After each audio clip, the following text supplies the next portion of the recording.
Good evening, this is the Oscar expert here with Brother Bro, and it's time to review Glass Onion, a Knives Out mystery. This is the sequel to Knives Out, which in only a couple years' time, I feel like has become a true murder mystery classic. And here we have another murder mystery classic that absolutely lives up to the first one, I think. You're calling it a classic, and it premiered like a few days ago. I think it will be because it's as good as the first one. Just follow the logic, man. And what I really like about this franchise is, aside from Benoit Blanc, we get a whole new colorful cast of characters who have, different dynamic together. We also have a whole new location, like a beautifully designed new location in this movie. And so I think more so than a lot of sequels, this almost feels like an anthology and feels like a very separate movie, although it does offer like the same delicious pleasures as the first, with the comedy and just the fun we have in unraveling this mystery and guessing. You do not even need to watch the first movie to watch this movie. Like, they have nothing to do with each other. I'd be happy to have one of these like every fucking year until they just start sucking. Like, I don't know when that would be, but it feels like they could go into the future indefinitely.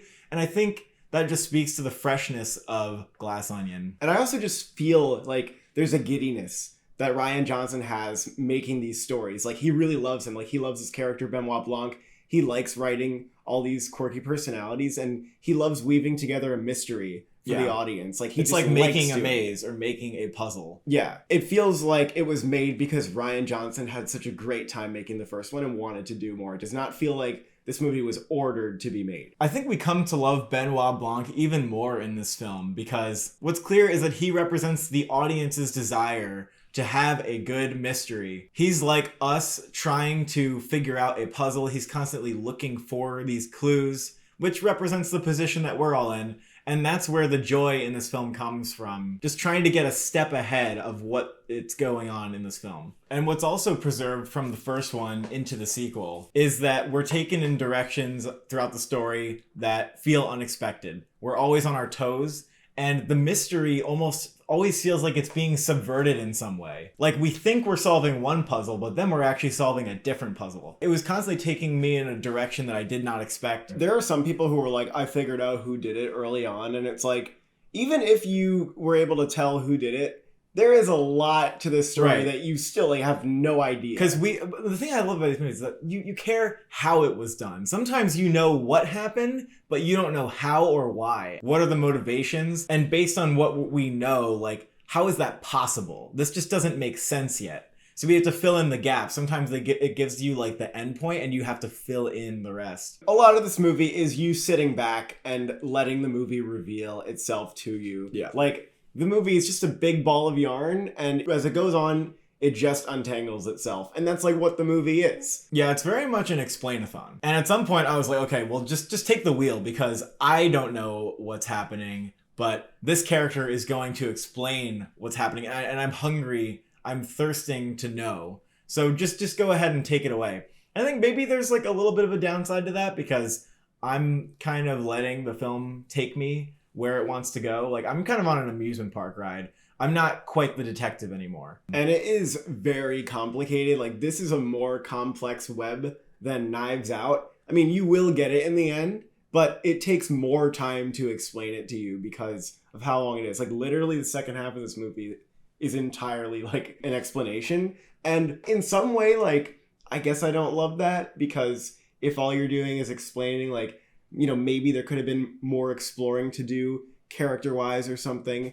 But it also works surprisingly well because the explaining is so fun and there are so many good jokes in there, so many fun reveals, and it does have a very big conclusion that I really enjoyed. I also will say that the mystery doesn't even quite kick in for a while in this movie, and there is a lot of establishing characters and personality, which I really did appreciate. The movie did satirize some of the performance that people put on with online personas, especially people who are like big in public spaces, online influencers or politicians.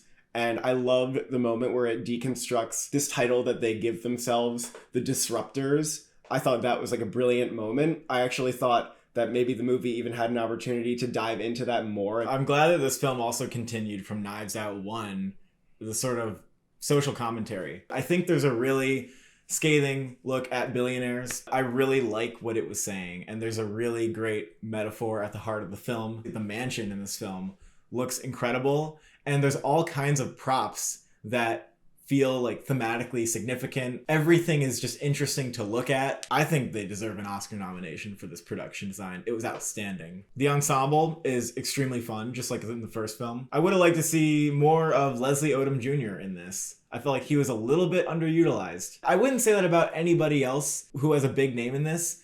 Janelle Monáe ends up having the largest role, and she almost feels like this film's Ana de Armas. And this is just a great showcase for Janelle Monáe. Kate Hudson's very funny here. Her performance is very big. Enjoyed Dave Bautista, Kathryn Hahn.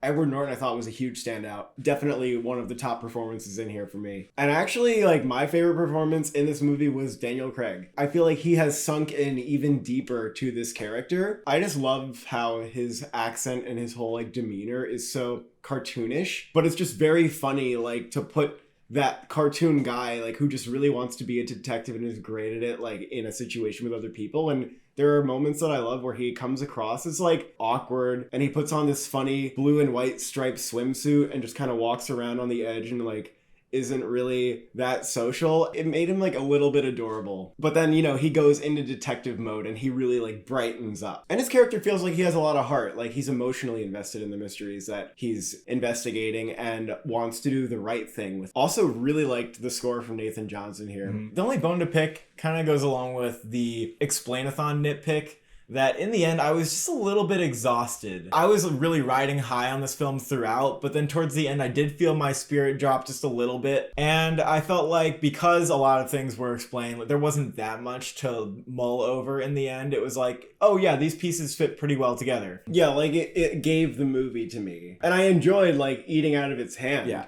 And, you know, it is meant to be just like a fun movie. But yeah, I guess that's like the pro and con of the explain-a-thon. But again, like, I don't know if a movie could do an explain-a-thon better than this one. Well, I highly recommend it. If you're excited for this movie, you should be. It's going to be great. You're going to see it with your friends. Your friends are going to like it. And you're going to want the next one. You're going to want to see number 3. It's a franchise that you can't be cynical of. The writing is just such a high wire act. Speaking of which, we can talk about awards. It'll get adapted screenplay. Things are dropping, and it looks like it's just in there. And then production design. I feel like this should get nominated, and it has a real chance. It's not like the first one where it's just maybe wishful thinking. Yeah, but it would be weird for this movie to get like one tech. But it was outstanding, though. It really was. If it doesn't, I'll be upset, because that would be a real bias against contemporary production design. It would just show like blatant bias. I could also see this getting a SAG Ensemble nomination. I know the first one was snubbed, so it's like not guaranteed once again. Probably the same situation. Golden Globe, comedy. Comedy actor again for Daniel Craig. I think Netflix wants to campaign Janelle Monáe for supporting actress, and I understand that after this movie. She was really good in it. But I can't quite see it happening. I think this film would have to get into Best Picture for her to come along with it. And I've talked to other people who feel the same way. But as far as Best Picture goes, a lot of people think that since Bardo looks not so good right now, that Glass Onion's their number 1. And any number 1 of Netflix's, no matter what movie it is, must get in, right? Because Netflix is an awards campaigning juggernaut. I do think that this movie feels very similar to the first. Like, it doesn't have a better reason to nominate it, although I guess you could argue there's a higher nomination ceiling because you could do supporting actress. We forgot to mention that. You could do score if you really want to. Or editing. And also, if this movie was campaigned in Best Picture, I would not mind a supporting actor campaign for Edward Norton too. This could maybe squeeze in as like a 10 populist pick, but people could also say, hey, this was a fun movie. We're nominating it in screenplay. And that's where we're going to leave it. But if Netflix like pushed it and was like, listen, this is different. Like, that's the thing. They also have to convince people that it's different. Because people that's where it's hard. I don't think this is that much different, like you said. I don't think it's better. I think it's as good. It has very similar reviews as well. And the movie's primary purpose is like just to have a lot of fun. I want to see if this places at TIFF. Yeah. I think it might. I don't think it's going to win the award, but I think it might place. Anyway, I give this movie a very good 8 out of 10. Yeah, I'm like almost at a 9, but I'm going to go with an 8 as well. I think it could reach a 9 on a second watch. Thank you for watching. Thank you for subscribing. Will Benoit Blanc solve your murder?